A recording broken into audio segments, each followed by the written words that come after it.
from Ohio with you on this Wednesday edition of Ed Schultz News and Commentary. A little clearer picture unfolding on the Democratic side, and it's a little bit more muddy on the Republican side, like mudslinging muddy. Like Donald Trump, one day after talking to Mitch McConnell, and McConnell telling him, you know, your campaign's got to kind of tone it down and you got to address this violence, Trump comes out today and says, well, if he doesn't get the nomination, there might be riots at the convention. But he won Florida last night, and he has shown the light to Marco Rubio to exit stage right on the campaign trail. Let's go to the Democrats first. The numbers are what they are. The math is pretty brutal for Bernie Sanders right now, but the movement isn't going to stop. He says he's going to go all the way to the convention. Hillary Clinton is just 791 delegates short of securing the nomination, which means she needs only 33% of all of those remaining. So this means, next up, Idaho, Utah, Arizona, Bernie has to win 66% plus to set the table to continue on. Then he's got to do it in Washington. Then he's got to do it April 5th in Wisconsin. I mean, I think what it's coming down to right now, and don't lose hope, you heard it here first, there's going to be some kind of negotiation at the convention, and that's why Bernie Sanders is going to the convention.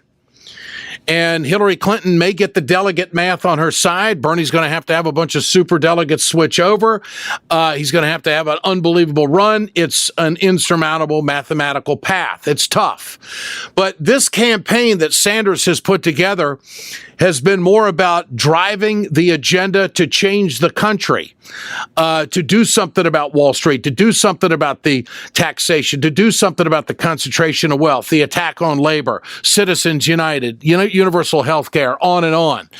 And when I say that there's going to be a negotiation, these Sanders people, these followers, these millions who have donated, these millions who have shown up and have voted, and not just in the South, but in key states where the Democrats have got to win, these folks want change.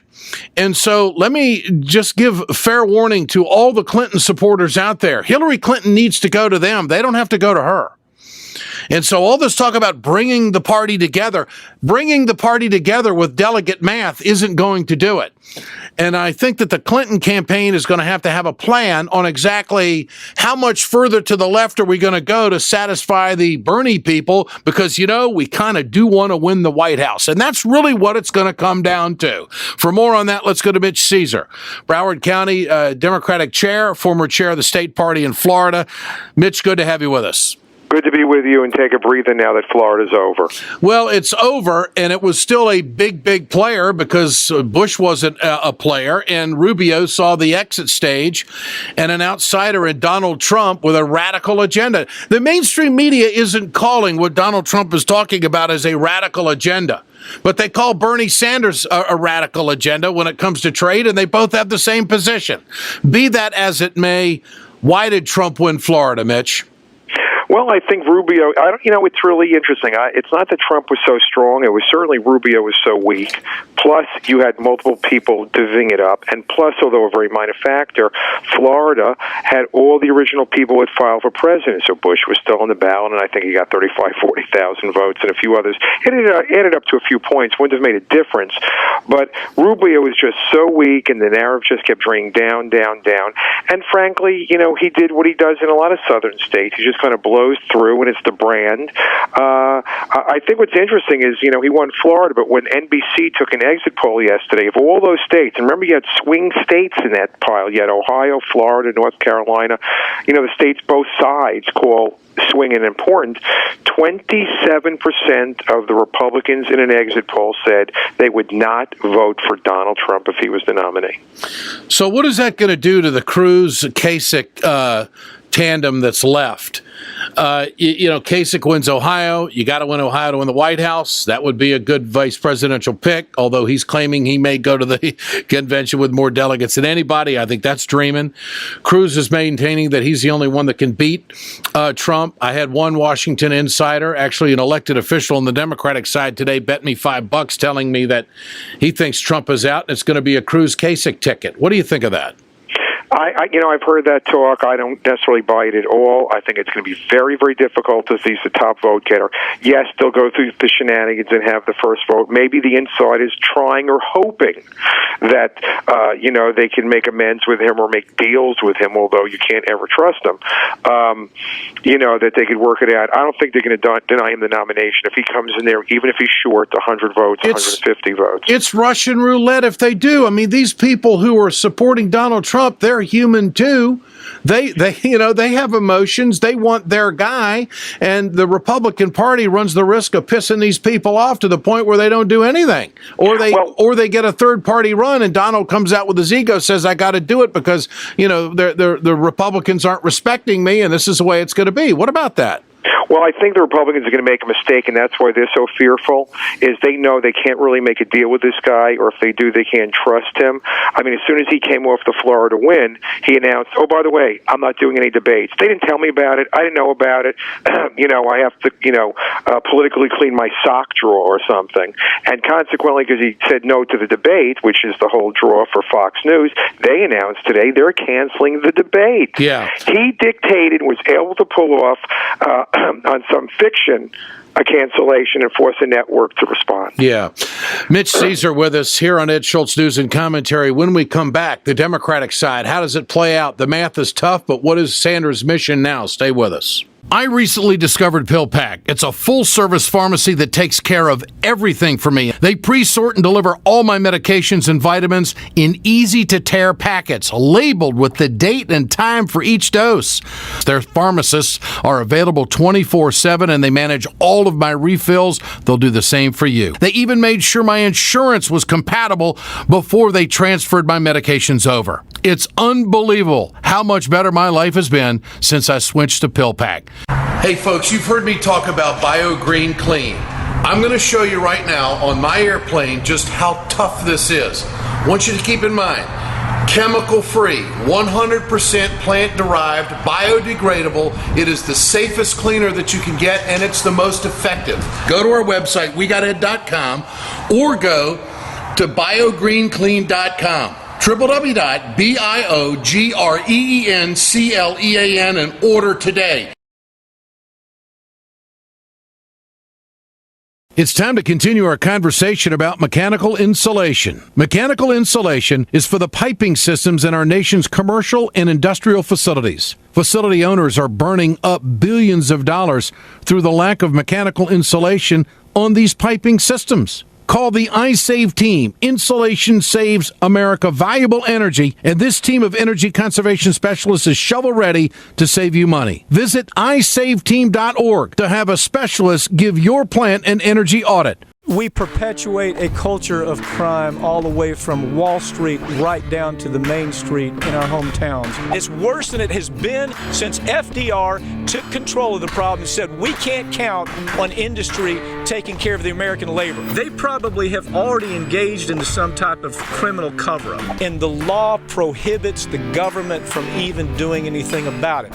Catch America's lawyer Mike Papantonio on YouTube at youtube.com/GoLeftTV.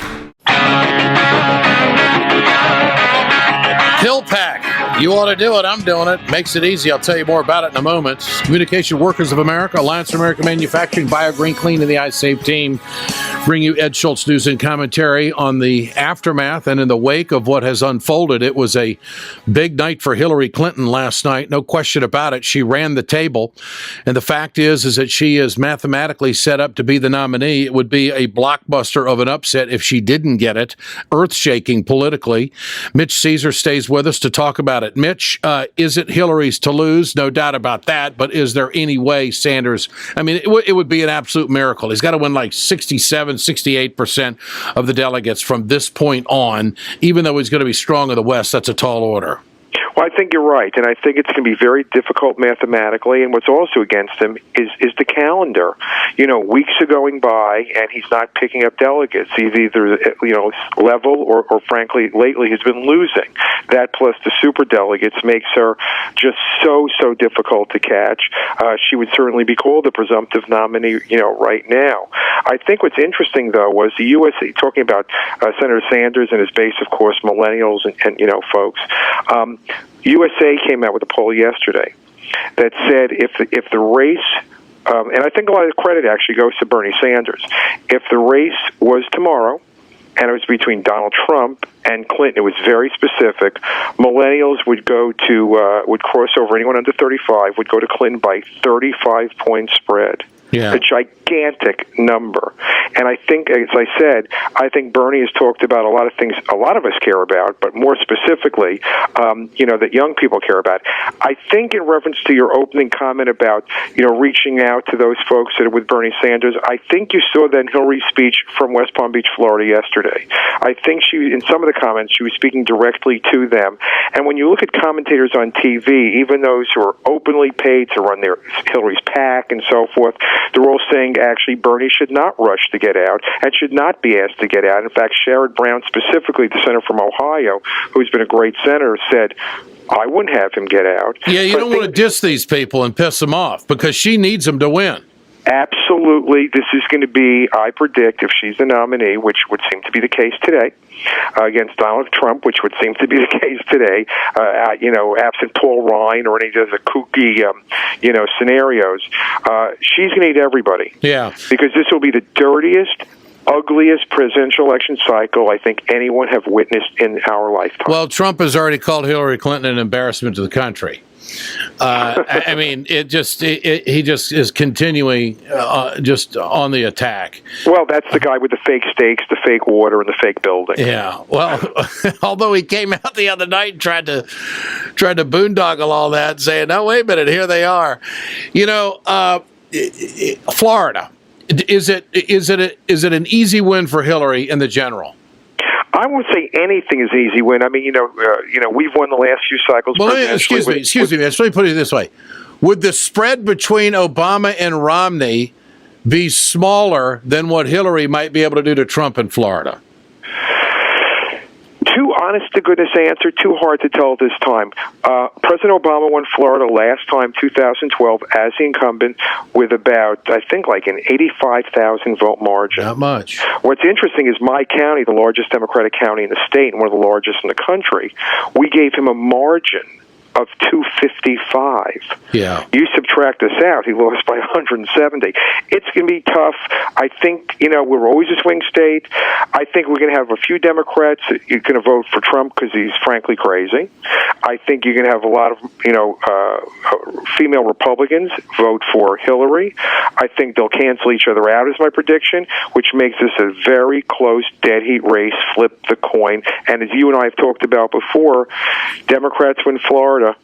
That's the ball game. Mitch Caesar, always a pleasure. We'll stay connected. Thanks so much for joining us. Thank you, Ed. You bet. I recently discovered PillPack, the full-service pharmacy that takes care of everything for you, and I mean that. You'll be amazed at what they can do. They pre-sort and deliver all their medications and vitamins in easy-to-use tear packs that you can take with you anywhere.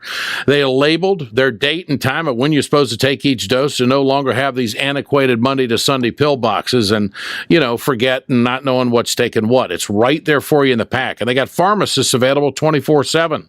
From the privacy of your own home, you no longer have to stand in line and have awkward conversations at the pharmacy. There's no extra cost beyond your standard copays, and it's compatible with most major insurance plans, including most forms of Medicare Part D, which is very important. So when you sign up for PillPack, they make sure that your insurance is compatible. They take care of all of that for you before they transfer any of your medications over to the system. And switching, I got to tell you, is pretty doggone easy. You sign up on PillPack.com, and they take care of everything for you. You won't believe how much easier and better your life is going to be with PillPack. Communication Workers of America, Alliance for American Manufacturing, BioGreen Clean, and the iSave team bring you Ed Schultz news and commentary. On the Tube tonight, 8 o'clock, analysis of what unfolded in Ohio.